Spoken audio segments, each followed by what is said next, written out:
एक लड़की की कहानी। मैं हूँ लक्ष्मी। रात का वक्त था, सुनसान सड़कें और गलियों में अंधेरा। ऊपर से मौसम तेजी से ठंड पकड़ रहा था। मीना घर का काम खत्म कर रही थी।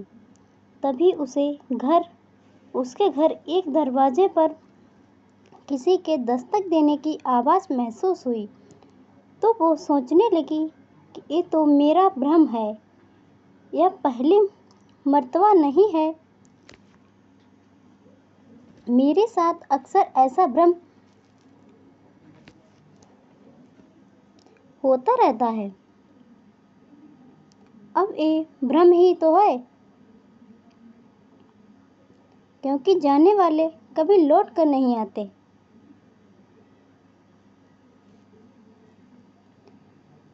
आती है तो सिर्फ उनकी यादें।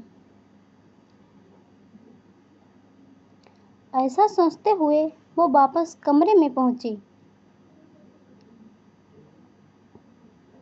जहां पर उसके बेटे और बेटी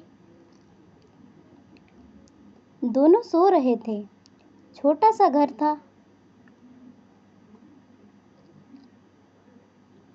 एक कमरा और छोटा सा बरामदा। ठंडी हवाएं चल रही थी, जिसकी वजह से ठंड अचानक से बढ़ गई थी।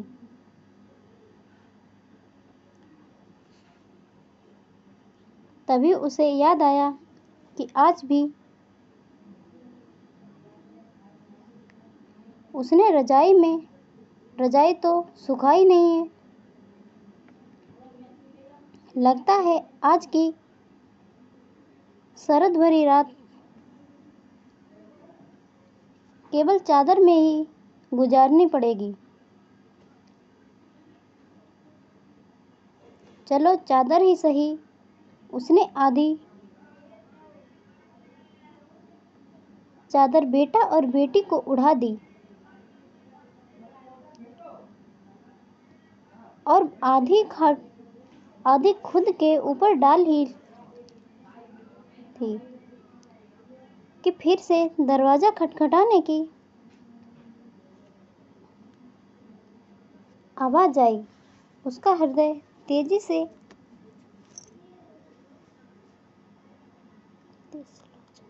धड़कने लगा। आखिर इतनी रात को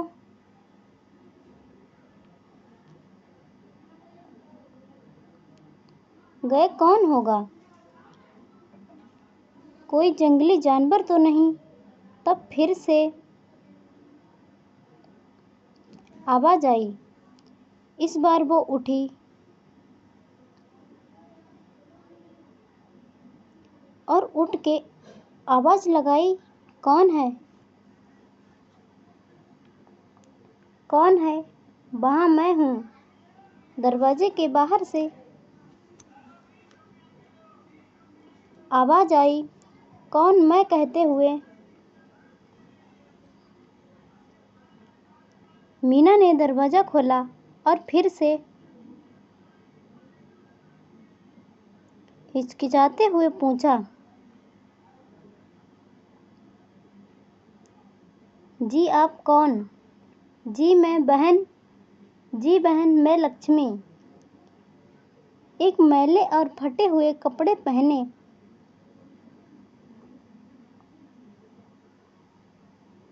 बगल में एक थैला और हाथ में लाठी लिए एक महिला सामने खड़ी थी।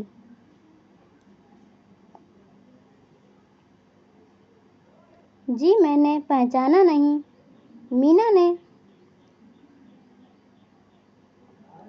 आश्चर्य करते हुए पूछा, हाँ, आजकल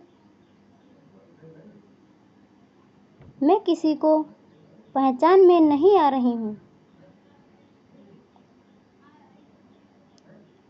उस बूढ़ी औरत ने उदास चेहरे से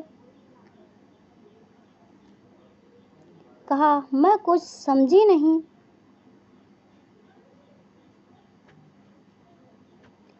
आप क्या कहना चाहती हो?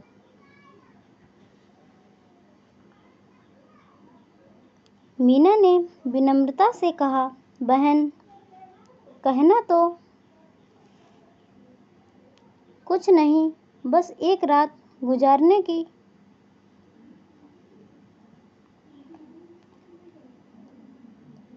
गुजारिश कर रही हूँ। उस औरत ने हाथ जोड़े।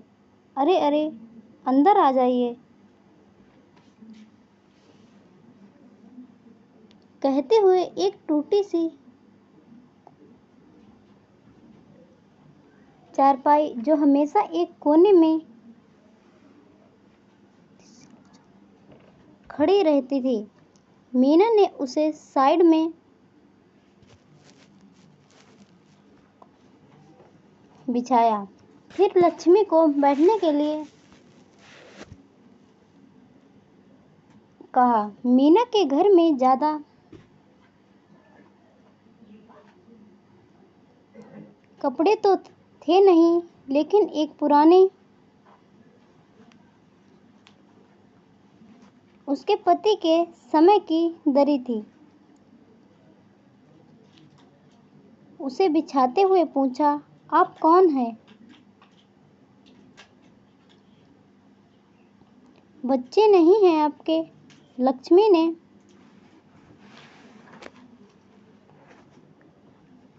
एक लंबी सी सांस ली और कहा,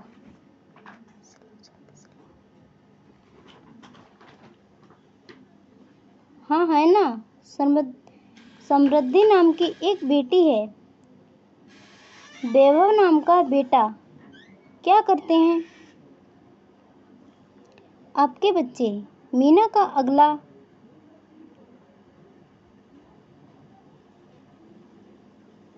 प्रश्न था। वो बेटा समाज सेवा करता है। कैसी सेवा? बड़ी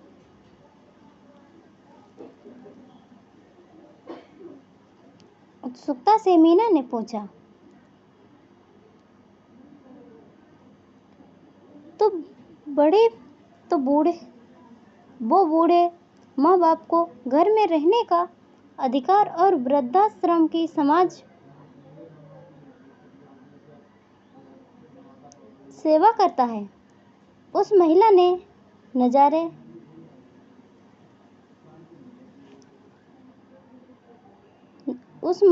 नजरें झुकाते हुए उत्तर दिया। लक्ष्मी की झुकी नजरें और बेबस चेहरा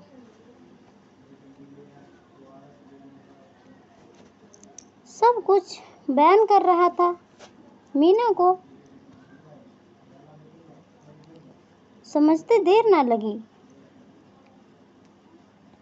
कि घर का दीपक भले ही चारों ओर रोशनी